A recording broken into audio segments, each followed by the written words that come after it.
நண்பர்கள் அனைவருக்கும் வணக்கம். இன்னைக்கு நம்ம அந்த வீடியோல வங்கி வாடிக்கையாளர்களுக்கு மிக முக்கியமான புதிய அறிவிப்பு ஒன்று வெளியாகி இருக்கு. ஸோ அதை பத்தி தான் இப்ப நம்ம பார்க்க போறோம்.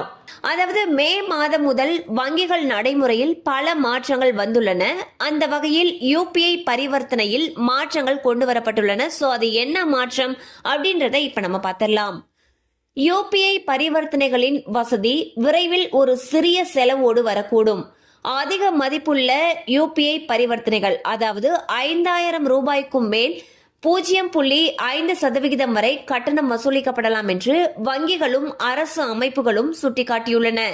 இருப்பினும் QR குறியீடுகளை ஸ்கேன் செய்வதன் மூலம் செய்யப்படும் பணம் செலுத்துதல்கள் தொடர்ந்து இலவசமாகவே இருக்கும்.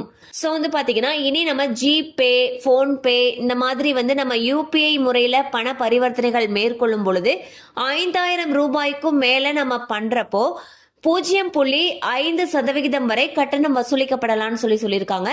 இதுவே நீங்க QR கோடை ஸ்கேன் பண்ணி நம்ம பே பண்றப்ப அது தொடர்ந்து இலவசமாகவே அந்த பரிவர்த்தனை இருக்கும்னு சொல்லியிருக்காங்க. இதற்கான அறிவிப்பு விரைவில் வெளியாகும் என்று எதிர்பார்க்கப்படுகிறது.